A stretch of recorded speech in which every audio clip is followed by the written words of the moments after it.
So, the topic and issue today is explaining, understanding, and applying the concept and the laws of the 3 weeks. The 3 weeks are 3 weeks of quasi-mourning, which stretch from 2 tragic days on the Jewish calendar. And our understanding is that any event that takes place in the Jewish calendar is it's not a one-time event. Rather, it signals that on that circle of the year that we travel around, this is a dangerous time. This is a sad time. This is a time which lends itself towards tragedy for the Jewish people. And therefore, it's not just that these events took place on that day, and therefore it's a sad day, but these events are indicative of a treacherous time and a treacherous time period that we enter into. And we will begin with the Mishnah in Masechet Tanis, which is on the single sheet that I gave out. Yeah, they're both in Hebrew on one side and in English on the other side. And in the Hebrew, we are beginning towards the very bottom. So on this page over here, I have the first part of the Mishnah, and then I copy the second part of the Mishnah on that same page. So we're going to be starting with the second to last line in this first half of the page. Okay? In the middle there, it says Chamisha Devarim. And in English, we're starting a line after this. Okay, so if you look into English, we'll pick up in just a moment. Chamisha Devarim ir'u et avotenu b'Shivah Asar B'Tammuz v'Chamisha b'Tisha B'Av. There are 5 events, 5 things which happened to our forefathers, our predecessors, on the 17th day of Tammuz, the Chamisha, and 5 events that transpired the Tisha B'Av, on the 9th day of Av. And from the 17th day of Tishrei, which is of Tammuz, which is Tuesday this next week, until the 9th of Av, that is, it's 3 weeks after this Tuesday's Shivah Asar B'Tammuz, is the fast of the night of Tisha B'Av, the 9th of Av. Both of these days are fast days. The period in between is known as the 3 weeks. We're going to see, interestingly, that in the Mishnah, there are no real halachot that begin with the 3 weeks. The different stages are, the 3 weeks begins with the 17th day of Tammuz. Then, as we're getting closer and closer to Tisha B'Av, we are ramping up the sense of mourning. The next stage that we hit is the 9 days, as it's called, which begins with the new month, the Rosh Chodesh of Av, leaving us 9 days from the start of that month until Tisha B'Av. The next stage is what's called Shavua Shechalbo, the week wherein Tisha B'Av falls out. And then we have Erev Tisha B'Av, the day immediately before Tisha B'Av, and then of course we have Tisha B'Av itself. So those are the different stages that we have as we work our way through these 3 weeks. But there were 5 calamitous events that happened to our predecessors on the 17th day of Tammuz, and there were 5 calamitous events which took place on Tisha B'Av itself. And that gives a nod to what we mentioned before, that we're not talking about a terrible thing happened on this day. Right? This is indicative that this is a treacherous period that we enter. We've mentioned a number of times, I mentioned before the Ma'agal HaShana, that the loop, the circle of the year, that we enter into different zones at different times. Pesach time, we enter into the zone of redemption. That redemptive zone was maximized during the time of the Exodus from Egypt, but every year we re-enter that redemptive zone. And that redemptive zone is well, a glimpse, a shadow of what's available in the spiritual sense is what takes place in the physical sense. And that is why every year Pesach always must fall out in the springtime. Because in a physical sense, in a world sense, the world is coming back to bloom, is starting to blossom again. And that bespeaks of this rejuvenation, of this redemptive state that we are entering. Which, as an aside, before we go on, that is why the Jewish calendar, even though it is a lunar calendar, which would thereby lose 11 days compared to the solar calendar every year.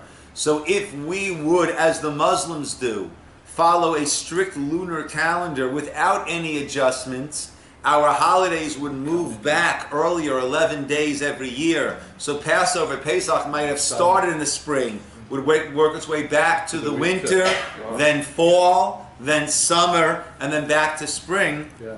It's actually by Pesach where the Torah says it must be celebrated during the time of Aviv, of spring. And that is because we understand there is this parallel that goes on between the spiritual world and the way it is reflected here in the physical world. And therefore Pesach must be celebrated in springtime, because that physical reflection of rejuvenation is actually a reflection of the redemptive time that we enter. So that's by Pesach, and as we mentioned before, and that's why every year Rosh Hashanah we are judged. Every year Yom Kippur we are forgiven.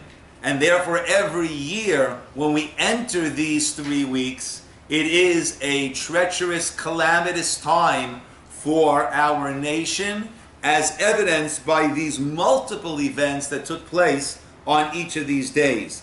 And now the Mishnah is going to go through them. Those who are following English will be with you just right now. Shivah Asar B'Tammuz, on the 17th day of Tammuz. Now those who are with me in Hebrew, now we're just jumping down to here where I copied the next page. In English there we're starting. Now the 5 things that took place on Shivah Asar B'Tammuz, number 1 is Nishtabru Haluchot.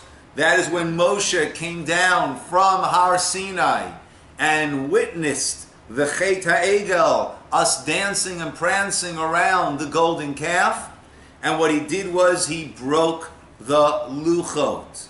He correctly, but he broke the luchot. If you do the math, so on Vav, or Zayin Sivan, actually, is when we heard the Aseret HaDibur, we heard the 10 Commandments. 40 days later is when Moshe came down, and that is Shivah Asar B'Tammuz. That is on the 17th day of Tammuz. Ubatel ha-tamid. The tamid was the constant daily offering. There were certain karbanot that were brought daily, once in the morning or once in the afternoon, no matter what day it was. On other days, special days, there might have been additional karbanot. Those additional karbanot are called a karban musaf. And it's on those days that we have a karban musaf that we have the tfilat musaf. That's what we daven musaf on certain days. Musaf means added. On Shabbos, on Yom Tov, on Chol HaMoed, there we daven musaf because we have an additional karbanot that were brought. That is why on Purim and Chanukah, which were not, where there are no additional karbanot and there are no sacrifices, therefore we don't daven musaf. So the tamid became batel, and if you'll see the notes down in the English, there are different views, actually 3 different views. When is this talking about? At what point did the daily sacrifice become discontinued?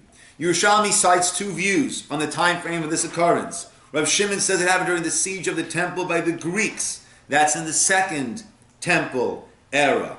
Skipping the parentheses, Rav Levi, however, maintains the Mishnah refers to the cessation of the Talmud offering during the siege of Jerusalem by the Romans, which is just before the destruction of the second temple.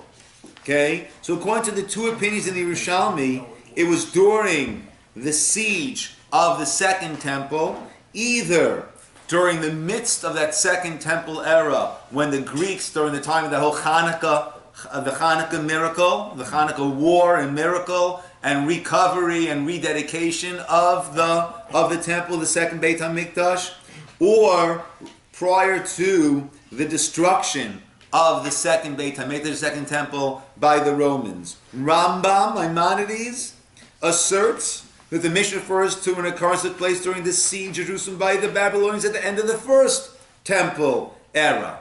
So either it's before the first temple's destruction, before the second temple's destruction, or during the time of the Greeks when the temple was put into a state of absolute disrepair. What is clear is that, well, either this is a harbinger of tragedy, the cessation of the daily sacrifice, or its own cessation is what no longer gives us that divine protection and brings this on. But any one of these three cessations took place on Shivah Asar B'Tammuz, on the 17th day of Tammuz. Third listing, V'huvka'a ha'ir. The city's walls, the walls of Jerusalem, were breached.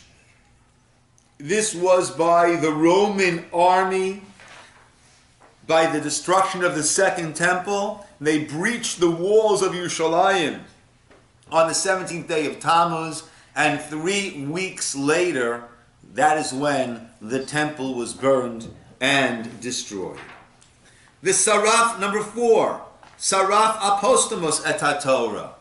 Apostamos burned the Sefer Torah. Once again, if you look at the notes by number 4, Apostamos, a Greek general, burned the Torah that was kept in the Azara, in the temple court. This was a very, very significant Torah that he burned. Written by Ezra, it was the most authoritative copy of the Torah, and that was what was used to check the accuracy of any other Sifrei Torah. And therefore, of course, the burning of any Sefer Torah is a tragedy, but this one was especially a tragedy. The master copy. The master copy, that's exactly right. An alternative explanation given by Rabbi Yisroel is that he burned all the Torah scrolls that he found with the intention of causing the Torah to be forgotten. And that is why, according to that explanation, that is why this episode of the burning of the Torah is viewed even more tragically than other occurrences. The He'emid Tselam Beheichal. So we're talking about things which are going to lead towards destruction. This is certainly one of them. The He'emid, and he placed a tselem, an idol, Ba'heichal, in the Heichal. Now, this is either He'emid, and he placed, according to that, right? And he placed, then that would be referring to Apostamus, or varying Girsa text is V'hu Amad. V'hu Amad is, and a idol was placed in the Beit HaMikdash, not saying and he placed, but an idol was placed, in which case it's referring to a different time in history. Once again, I refer you to note number 5. Apostles who burned the Torah also placed an idolatrous image in the temple during the Greek occupation of Eretz Yisrael in the second temple era. One opinion, Yerushalmi. Rashi's version of the text is V'hu Amad Tselem Beheichal. An image was placed, not He'emid, he placed, but Hu Amad, it was placed. But it's not saying who did it. According to Rashi, this refers to the idolatrous image that Menashe, king of Yehuda, placed in the first temple, as recorded in the Targum Yerushalmi to Yeshaya. Okay? So, as hard as this might be to believe, one of the kings of Judah, a descendant of David and of Shlomo, of Solomon, placed an idol into the Beit HaMikdash. This is Menashe. And either Apostomus did his idol or Menashe did his idol. But either way, that took place on Shivah Asar B'Tammuz, on the 17th day of Tammuz. There's a fascinating Gemara about Menashe that will help give us a little bit more perspective on it. I think it was Rav Ashi, I'm not sure. One of the sages of the Talmud was giving a shiur, giving a class, a lecture to his students. And he said, okay, and tomorrow we'll discuss like our friend Menashe. Menashe came to him in a dream that night and said, oh, we're friends, we're equals, we're colleagues, and proceeded to ask him in this dream these very, very involved halachic questions that Rav Ashi was unable to answer, or that this sage was unable to answer. At that point, so he said to Menashe, if that's the case, so then how could you have put an idol into the Beit HaMikdash? And the basic explanation is that had you been in our generation, you would have hiked up your robe to run faster to the idolatry. In other words, we have no understanding of what this lure was for idolatry. But that is because we have no lure for anything spiritual. We become so dulled and so desensitized that we don't have any pull towards the spirituality. Not towards Hashem, nor towards Avodah Zarah. So when we read about what took place in the Navi and the prophets and their lust for Avodah Zarah, it seems strange to us. Actually, the Gemara says that the Sanhedrin, or the Anshe Gedol, the men of the Great Assembly, prayed to God and asked him to take away this inclination, this yates that we have for idolatry, saying the only reason you give us a challenge is for us to overcome it and become that much greater.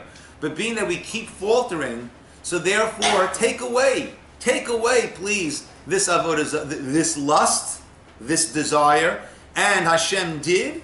And the Gemara says that it appeared as a lion that came out, please, as a lion of fire that came out of the Kodesh Kadashim, that went out of the Holy of Holies.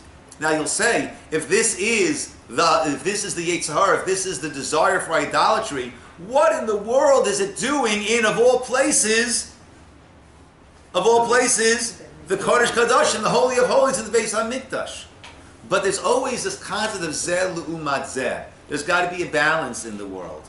And therefore, if there is going to be a removal of this desire for idolatry, then along with that has to be a general quelling of the thirst for spirituality. So if Hashem is going to be mavatel, is going to annul, it's 2 pages, thanks. Hashem is going to annul the lust for idolatry, then the fire is going to leave the Kodesh Kadashim. The fire is going to leave the Holy of Holies. And therefore we are in such a robotic, spiritual state that we don't have an inclination for anything. We don't have this thirst for God. If you read through the Yedid Nefesh, right? We sing Friday night before davening, and then again during Shalosh Shudas, you hear the words, right? Right? Just our heart is pining for you. Kayal Taroga. Right? I mean, there's just this want, this pull towards spirituality. By Har Sinai, by Mount Sinai, Moshe was told to tell again, and put a fence around the mountain, lest we will be drawn to it. Right? What do you mean be drawn to it? No, there was this drawing forth towards spirituality, which we lost. So Menashe told this sage of the Talmud, had you been living in my time, you would have hiked up your robe in order to go running to serve idolatry. We were pulled, we were drawn, but we made sure not to hike up our robes so that we would fall.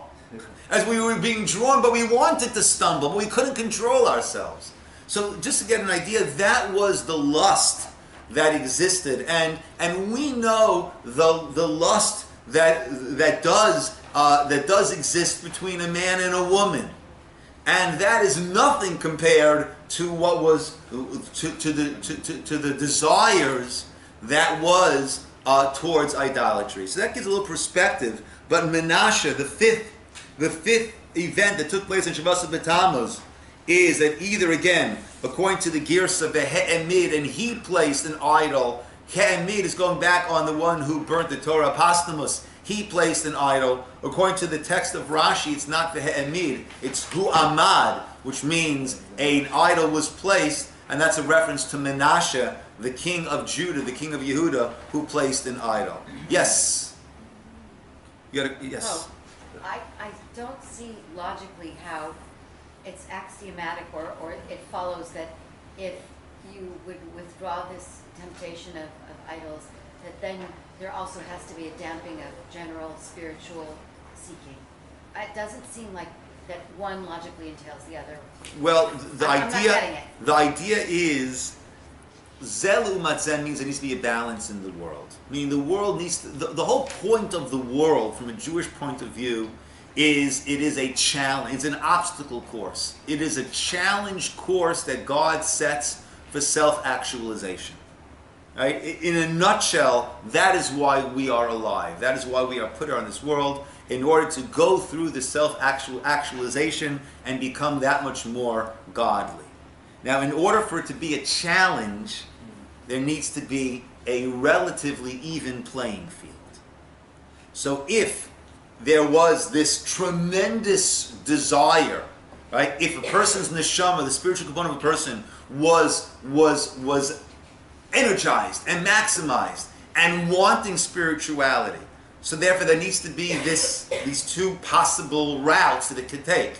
There is the positive spirituality, there is the Kodesh Kadosh and the Holy of Holies, and then there is that easier negative spirituality of let me have something tangible that I could wrap my hands around, that I can see, that I can kiss, and let me worship that. So if we have this energized soul, then there is that balance in place. If we're going to take away that the lust for avodah zarah, for idolatry, then in order for this world to serve its purpose as this course of self-actualization, it can only continue with that purpose if there is that balance. So if I have that same want, God, spirituality, and then at the same time I say, oh, avodah zarah, that's a joke. That's ridiculous. Right? At that point, that's an olam haba. That's a zaman Mashiach. Right? When the Torah speaks about circumcising the heart, so in the end of Dvarim, so Ramban, Nachmanides there says, that's a reference to the time of Mashiach where our nature will be to serve God. Okay? So in order for the world, in short, in order for the world to serve its purpose, there must be a challenge. You can't downgrade one, keep the other one at full intensity, and still have a challenge. And therefore the whole intensity needed to come down. But can't we link that to, which you, I think, maybe kind of did just now, the free will. You know, if we have free will to make choices, and if there's no choice, then but what's... there's all sorts of, there's Christianity, there's Islam, there's Buddhism. I wouldn't lump them all together, right? Are we talking about for Jews or talking about for non-Jews? I'm talking about in general that would be a challenge to us as we would seek, and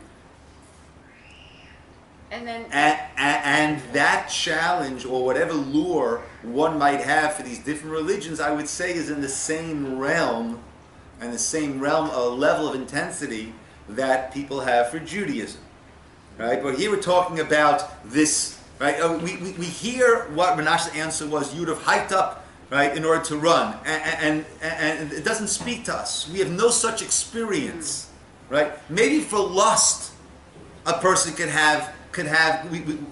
We can relate to such an experience, but I don't know, myself included, of anyone who is running to Minyan as fast as they possibly can.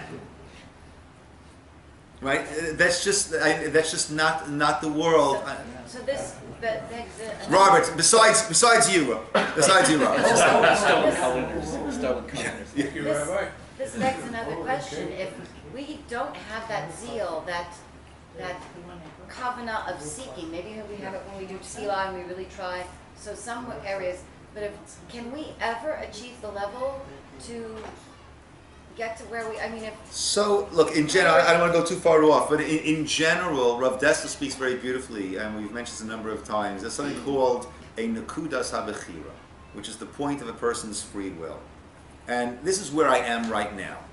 Draw a circle around it, right? So I come to shul on Shabbos, and I try to make a minyan once a week. That's where I am right now. Right now, the upper limit of my decisions is, I'm going to try to come 3 times a week, 4 times a week, right? That I'm going to be there without fail, shacharis, mincha, mariv, 7 times a week.